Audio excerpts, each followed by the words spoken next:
गुरुदेव, आप कई बार भोलेपन और सरलता पर जोर देते हैं। मैं बुरा तो नहीं हूँ, पर बहुत इनोसेंट भी नहीं हूँ। अपने मन और व्यवहार को देखकर अपने बारे में ऐसी धारणा बनी है। इसे एकदम मिथ्या नहीं कह सकता। क्या मेरे लिए ध्यान की गहराई पाना संभव है? बिल्कुल संभव है। ध्यान की गहराई में जाना बिल्कुल भी संभव है। और जब तुमने देख लिया ना, तुम चालाक भी हो और थोड़ा भोलापन भी है तुझ में, दोनों बात देख लिया ना, बस अब इसके भी तो साक्षी समझो। ये भी मेरा नहीं, ठीक है, चालाकीपन आया, वो बुद्धि में आया। भोलापन तब जागा जब बुद्धि थोड़ा विश्राम करने लगा। भोलापन जीवन में है ही, गहराई में। देखो, सारे सद्गुण तुझ में भीतर में है ही, बस वो ढक जाते हैं, छिप जाते हैं। उसको समय समय पर खदेड़ना पड़ता है, ऊपर लाना पड़ता है।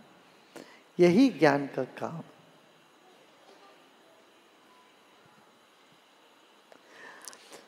गुरुदेव, अच्छा, ये जितने भी नकारात्मक गुण हैं, इससे तादात्म्य नहीं कर सोचना चाहिए। ये को थोड़ा ऊंचा ज्ञान है। ऊंचा माने PhD वाला ज्ञान, स्नातकोत्तर ज्ञान है। क्या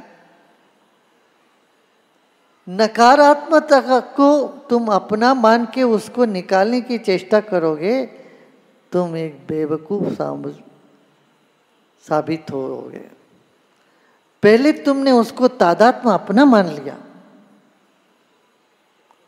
फिर इससे इसको ये हटाओ, ईर्ष्या हटाओ, ये हटाओ। कहाँ तुम ईर्ष्या हटा पाओगे? वो मधु कैटभ का ही काम हो जाएगा। फिर इसको हटाने की चेष्टा जिंदगी भर करते रहो, कुछ होता नहीं है।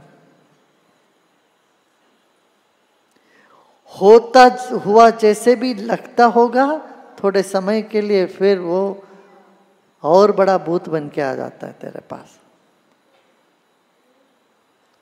इसलिए यहाँ इस बात को ध्यान रखना चाहिए। नकारात्मक हर भाव से अपना तादात्म्य दूर करना चाहिए। मेरा नहीं है, मैं नहीं हूं। कहीं कहीं हर एक आदमी के भीतर ये भाव रहता है। एक बार कोई जेल में हमको बुलाए थे संबोधित करने के लिए, वहाँ के बंदियों को।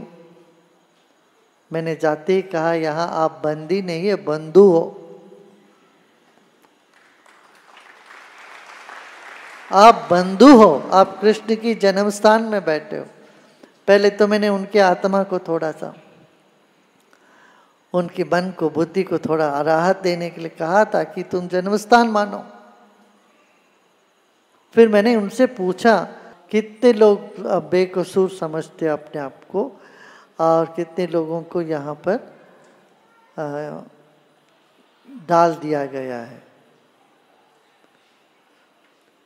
सबके सब ने हाथ उठाया, बोला हमने कोई अपराध किया ही नहीं जी। मेरे पास में जो जेलर बैठे थे, मैंने उनको देखा, ये क्या मामला है? वो मुस्कुराते बोलते, ये सब ऐसे ही बोलते हैं जी। तो अपने मतलब ऐसे बोलते ने, ऐसे लगता है कि हर एक व्यक्ति के अंदर वो जो आत्मा है वो कहता है मैं सही हूं, मैंने कोई गलती किया नहीं। हर एक के अंदर वो तत्व है जो अमर है, जो शुद्ध है, जो नित्य है। वो कहता है मैंने किया नहीं। जो घोर कृत्य भी करता है, वो जाके ये कैसे, पता नहीं कैसे हो गया जी, चोरी हो गया, गड़बड़ हो गया, पता नहीं कैसे हुआ, मगर मैंने तो नहीं किया। ये बोलते हैं हर व्यक्ति। अभी एक व्यक्ति अमेरिका में, वो रईस व्यक्ति है, धनवान है, उसने क्या किया, एयरपोर्ट से किसी और की डिब्बे बॉक्सेस, वो क्या सूटकेस उठा के अपने गाड़ी में लगा दिए और ये प्लेन लेके कहीं चले गए। ऐसे 2-3 बार किया। उनको फिर पुलिस ने अरेस्ट कर दिया, अखबार में आ गया। तो उसको उनको बोला कि मुझे समझ में नहीं आया मैंने क्यों किया। कोई जरूरतमंदा आदमी हो तो समझ सकते हैं, इसको ज़रूरत है भाई, किसी की कुछ चोरी किया, इसको, ये तो सबको देने वाला आदमी है, सबको देता रहता है, खूब दान करता रहता है, खूब दान धर्म करता रहता है। ऐसे व्यक्ति किसी और के 2-3 सूटकेस निकाल के ले गया तो समझ में नहीं आ रहा, तो उसको खुद को भी नहीं समझ, पता नहीं क्यों मैंने कर दिया जी। और उसने मान भी लिया, हाँ मैंने किया।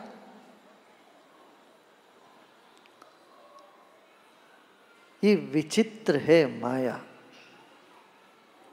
तो जो भी व्यक्ति अपराध करता है, करने के बाद भी उसके अंदर से आत्मा बोलती मैं तो अच्छा हूँ, मैं सच हूँ, मैं शुद्ध हूँ, मैं कुछ नहीं किया हूँ, ये सच है। इसलिए हम कहते हैं हर एक व्यक्ति के भीतर जो आवाज़ है वो शुद्धता की है, मगर वो ढक गई, वो खुद ही देख नहीं पा रहा है, उसकी भूल उसको नहीं समझ में आ रहा है। इसलिए जब भी कोई अपना भूल दिखाए, उंगली उठा के दिखाए, मानना चाहिए, हाँ जी, क्या वो तुम्हारा उपकार कर रहे हैं भाई, तुमको शीशा दिखा रहे, कोई ऐसी बात है तो तुमको पता नहीं, वो बाहर उठा के दिखा रहे, कर रहे हैं।